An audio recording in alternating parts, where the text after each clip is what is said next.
A flame to share and create memories of holidays present and past. A flame to gather round as the days grow short and cold. A flame built by the oldest of human endeavors, storytelling. Live from the Cottage Bistro in beautiful British Columbia, I'm Deb Williams. Welcome to The Flame, the Holiday Edition 2015. Welcome. A flame is a golden beacon that draws us into the glow. A flame that fires up the storyteller in us all. So lean in, warm yourself around these true stories and holiday memories. Our first storyteller is Laura Drummond. Laura's family is going to consume less this year by recycling unique items as gifts and stay festive by eating their body weight in holiday baking. Laura Drummond!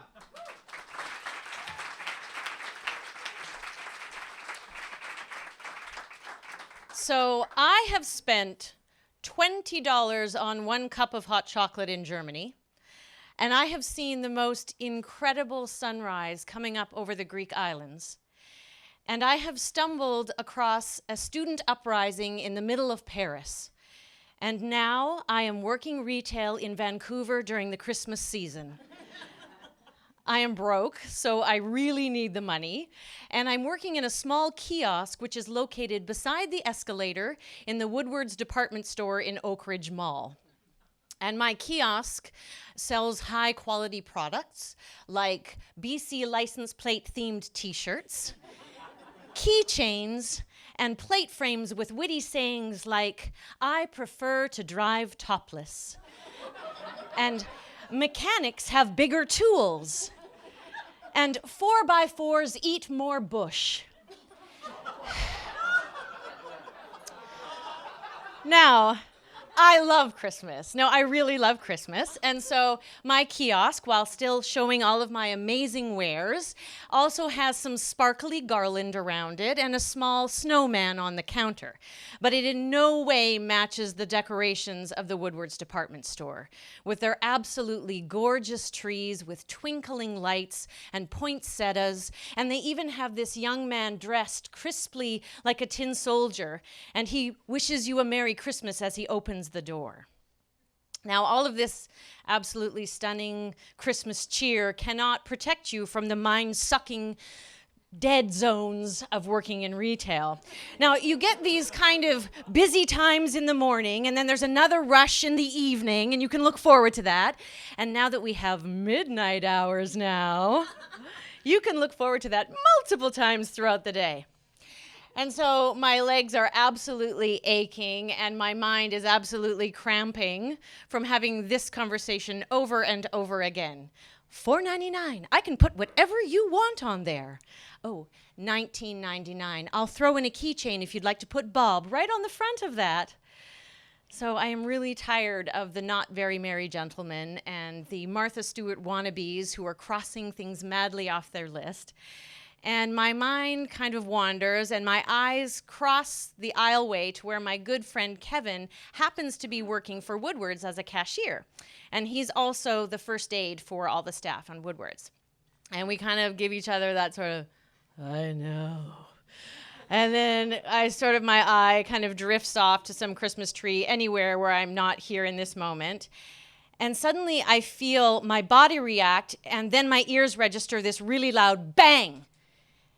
And while I'm trying to figure out where it's coming from, it seems like it's coming from the opposite side of the department store.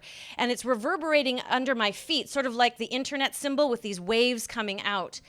And as I'm trying to figure out what that is, all of a sudden this big voice bellows from the back, "Everybody get down, he's got a gun!" And people start hitting the ground. First this person and then the next person, and it's happening in waves, and they're flapping like birds, except they're going downwards, and it's moving towards me. And suddenly this person who has all this space and worldly experience cannot fit into that small cupboard no matter how hard I try. And I'm trying to figure out what to do. And this is about 2 weeks after 14 women have been killed at École Polytech. So I kind of know this could get really bad. But just as this goes through my mind, I look to the escalator, And there's all these people coming down with all of their packages, and they're kind of curled up like chickens. And when they get to the bottom, they're kind of rolling onto each other because there's nowhere to go because they're trying to stay crouched. And as I try to figure out, okay, well, what could I do to help there? There's sort of this pause, and then we see this man come running towards us, and he's holding a gun. And he runs towards all of us and then cuts between Kevin and I and heads out. And the next thing we see is this giant tin soldier leaping out of the way as he exits the building. And so there's this sort of concentrated, time is moving slowly but quickly moment. And then this beautifully dressed woman in a fur coat stands up and says, "Well, I have some shopping to do." And we all kind of wait for further instruction. And I noticed that Kevin is making his way to the back of the department store. And then again, I'm really not sure how long this is taking because it seems to go quickly, but it's also going slowly. But the Christmas music is playing and people start moving and the world is turning just like it was before. And I see Kevin come from the back and he places himself behind the cashier. And I noticed that he has a splatter of blood on his white dress shirt. And he starts ringing through items. Ba-ding, Merry Christmas. Ba-ding, Merry Christmas. Ba-ding, Merry Christmas.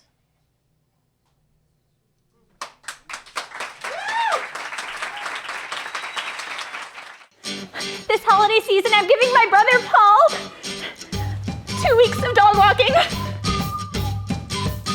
And maybe a little dog sitting too. Create memories, not garbage. My sister loves shoes, so I'm giving her time to shop. And I get time with my niece. Right, Yihan? Create memories, not garbage. All imperfect, all got something right. Sometimes I miss a meal and then I eat a whole pie. We're all coping, so just do what you do. Everyone needs something. Everyone needs something. Everyone needs something to get them through. Our next storyteller is Adam Pateman. This season, Adam is offering non-physical gifts like back rubs and foot massages and ear kisses and hugs. Adam Pateman.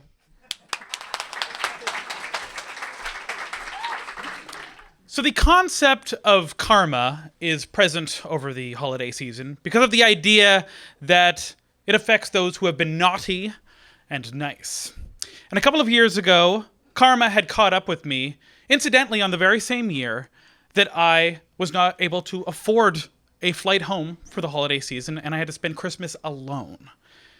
I had moved to New York City from Vancouver, British Columbia, with a whopping $900 to my name, which over the course of about a year and various coffee shop jobs and the ebbs and flows of how finances work, I was just living off pennies.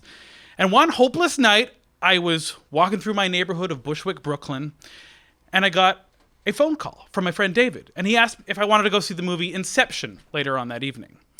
And I explained to him that I had barely enough to get onto the subway as it was, so I would have to take a rain check. And as soon as they put away the phone, I looked down, and right there on the sidewalk is a baby's shoe. Now, usually when I see a baby shoe on the sidewalk, I don't think anything of it. But this time, I started thinking of that scene from the movie Look Who's Talking To. If you've never seen the movie Look Who's Talking To, it's where Bruce Willis plays a baby, and John Travolta is his dad, naturally. And there's this scene where John Travolta has a baby in a Snuggie, and he's trying to sneak into a movie. So he takes the baby's shoe off, puts it in his back pocket, and says, yeah, I need to go inside the movie theater to go find the shoe that matches this one. And I thought I would do the very same thing. But I was going to do it a little bit differently. So what I did is I just held up the baby shoe and said, yeah, I got to go inside the movie theater and find the one that matches this one. My baby's in the car with my girlfriend. And it worked. And then I went and saw Inception for free. But then I became drunk with power. Because for the next week, I was just seeing every movie that I wanted to see in the theaters that year. I was like, hey, let's go see Toy Story 3. Don't worry about how much it costs. I've got a baby shoe. Ha ha. And they're like, hey, let's go see Salt with Angelina Jolie. I hear it's not very good, but it doesn't matter. Baby shoe. I was just like the mayor of New York, living it up with this VIP baby shoe.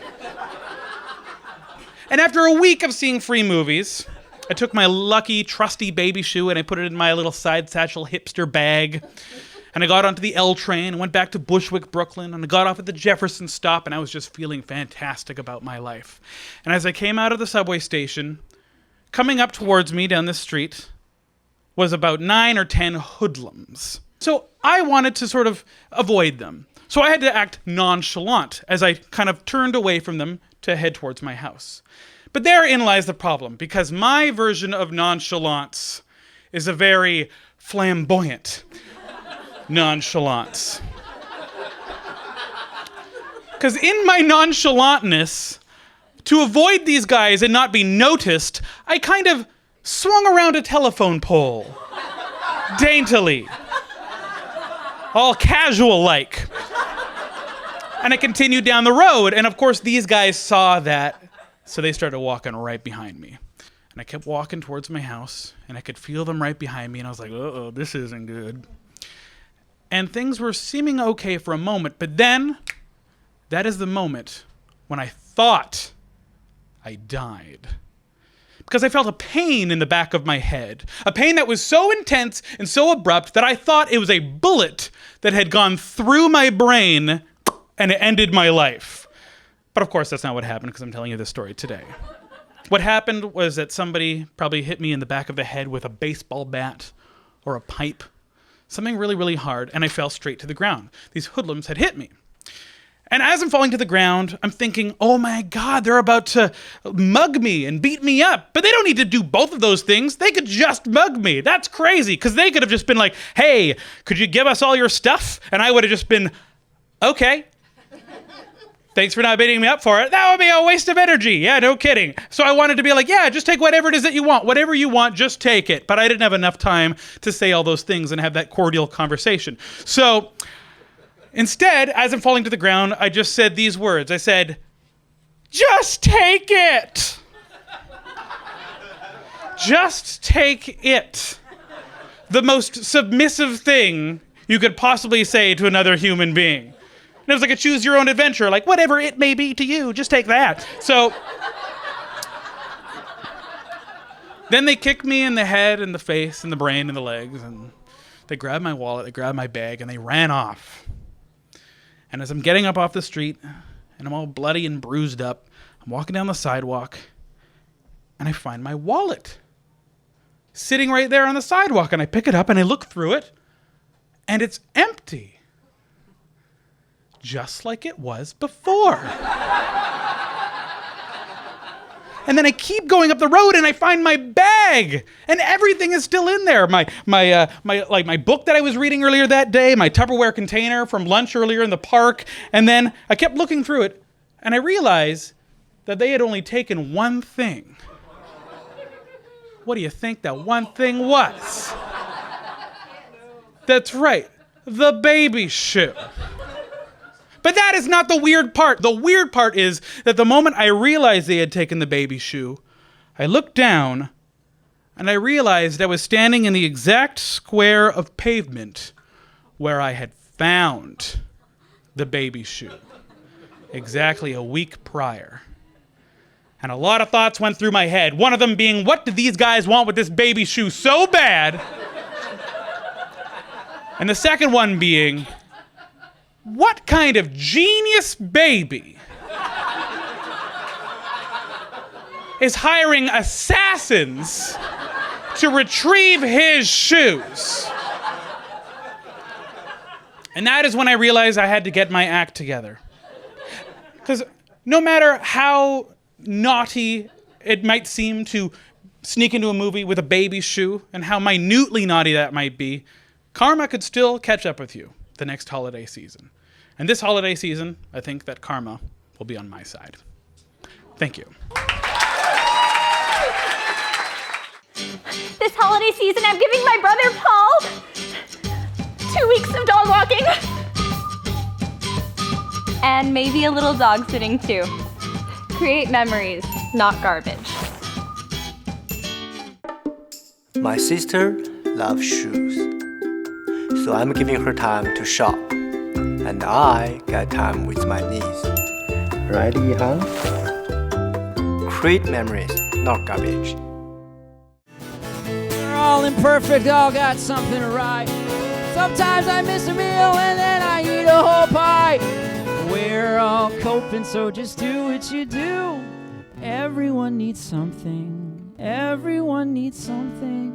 Everyone needs something to get them through. Our final storyteller of the evening is Emelia Symington-Fedy. Emelia will be having a greener Christmas this year by skipping the Christmas turkey and chewing on the tree instead. Seriously, though, those poor turkeys. Emelia Symington-Fedy.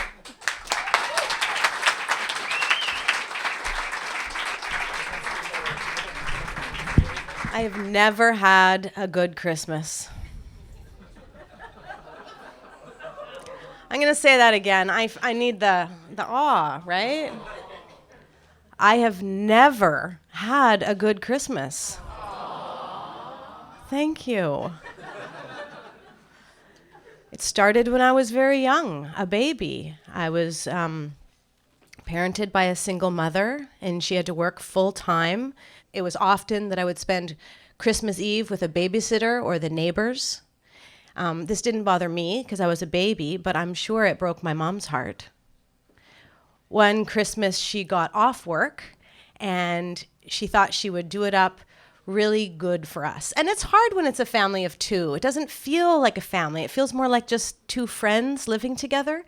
And she wanted to make it feel like a family, so she cut down a tree, and she brought it into the trailer, and she set it up. And she even had presents for herself that year because, remember, she's a single mom. And so I'm 3. I'm not buying her presents. She doesn't have anyone to buy her presents, but she got presents from her mother and from her sister from Ontario. And she had them placed under the tree. And she said, Em, these are your presents and these are my presents. And at Christmas morning, we're going to open them together. So she went out to feed the chickens. And I slammed the door shut.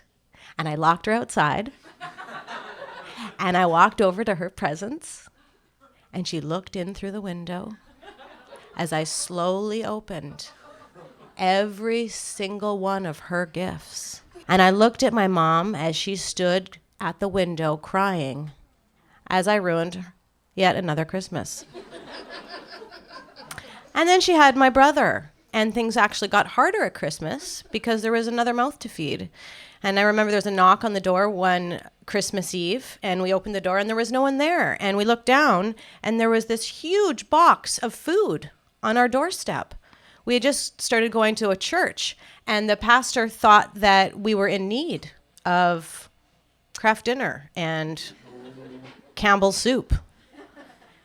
I thought this was exciting, but my mother was furious. She packed us both in the car and took the big box, put it in the trunk, drove it to the pastor's house, dropped it off, and wrote a note. I have a full-time job. Give the charity to someone who needs it. And then my dad came home for Christmas one year, and he had his own pain and struggles with the Christmas season, and he couldn't keep them to himself, and he yelled and he screamed one Christmas night, and he decided he wanted to sleep in his car. He didn't want to be with us. And I remember waking up Christmas morning, I was about 9, looking out the picture window, the snow falling on his Toyota Camry, his shape lying down inside. And I remember thinking, this is a memory.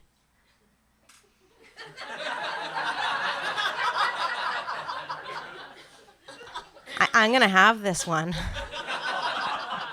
for a while. So Christmas was not good. It filled me with anxiety. And as I got older and moved out, I stopped celebrating Christmas. I would travel to hot places and lie on a beach by myself. I only dated Jewish men for a very long time. When I would go home, I would go into the spare room and shut the door and write angry feminist essays about how patriarchy, the root of it was probably the holiday season.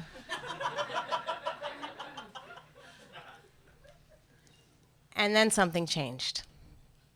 I fell in love for the first time with a man who loves Christmas. He brings out Christmas CDs in November. He makes poppycock. He makes elaborate gingerbread houses. He makes the Christmas cake, horrible, disgusting, the cake that takes a year to ferment in rotten cheesecloth. He does it all. So I brought him home for Christmas. And this lightness came into our house. And Mom and my brother and my boyfriend, Christy, and I were in the kitchen together and eating meals together and having fun. And we played this board game. And he took us for a drive around town. And there's lights. And you can see the Christmas lights. People love this stuff. It's all over. Celebration. It was amazing to us, to our little family. There was so much joy. And my mom started to act really weird. She'd say, "Oh, Christy, where should I put the milk?" And he'd say, "I don't know, Jude. Where would you normally put the milk?" And she said, "Oh, I don't know. Where would you put it?" "Well, Jude, I'd put the milk in the fridge." "Oh, what a good idea." This feminist, powerful, single mom started to kind of soften. "Christy, I can't work the remote control. Where's the volume button? I think it's the green arrow, Jude." "Oh, you're so smart." And on Christmas Eve, we went to a Christmas service, and my mother and I stood on either side of my boyfriend as he sang "Oh Holy Night," and she leaned in behind and said, "You've got to keep this guy." I said, "I know, I'm trying." We went home that night, and he made us a big, beautiful meal, and we ate it, and we were cleaning up, and my mother started to feel a bit sick, a bit nauseous. And he said, "Well, Jude, there's one Christmas tradition that I haven't shared with you yet. And it's my special Christmas cookies with my special Christmas spice. And it helps nausea. So maybe it would help. Maybe you want to try some." And my mother is close to 70 at this point. And she said, "Okay, Christy, whatever you say." So we whipped up a batch of special Christmas cookies with special Christmas spice, and my brother and my mother and I and my boyfriend each had a cookie. And I decided it was time to scrub the kitchen with a toothbrush. And my brother decided it was time to eat a liter of ice cream. And my mother and Christy went downstairs to get more Christmas ornaments for the tree. They went downstairs and they were going through boxes, and I could hear them, and they were giggling. And they went further and deeper than just the Christmas ornaments. They started getting into the really old stuff that's in the basement. And he pulled out this old chair, and she said, "Oh, that chair is made with no nails. My great-grandpa made it." And he was really impressed with that. "How do you make a chair with no nails?" And then she pulled out a piece of lace, and she told him about her grandmother who made the lace.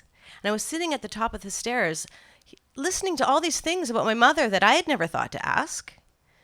She pulled out picture albums, and this was a friend that she wrote a letter to, and she never got the letter back. And this was her first dog that her father ran over with a car. And all these beautiful memories that I had no awareness of. And then there was this sense of peace in the house, right? This sense of calm. And my brother had moved on to a second liter of ice cream. And I decided it was time to teach myself how to needlepoint. And I was working with, I was trying to freehand my dog, like the face of my dog, needle pointing. And I was listening to these howls come from the basement of my mother, just laughing and cackling. And I realized, oh, okay, I get it. This is what's going on, right? So I yelled downstairs, Mom, how are you doing? How are you feeling with the Christmas cookies? And she said to me, she yelled right back up, I don't know what you're talking about Christmas cookies, but I sure feel the Christmas spirit. And that's what it was. The Christmas spirit had visited our house for the first time in my whole life. And now I have a husband. His name is Christy. And we have 2 kids together. And we try to keep up the traditions of Christmas. We drive around every year and we look at the lights and we get a tree and we put my mom's ornaments on the tree. And we put the kids to bed. And then Christy bakes up his special Christmas cookies with a special Christmas spice. And you know, I feel happy and I feel really, really sad. I feel the both at the same time because it's not just the bad memories I miss now, it's the good memories too. And Christy and I sit down on the couch and we go through the photo album and we look at pictures of my mom and we look at the friend that she had that she never talks to anymore. And we look at the piece of lace that her grandmother made. And we laugh together about that time that my mom got high on the Christmas spirit. Thank you.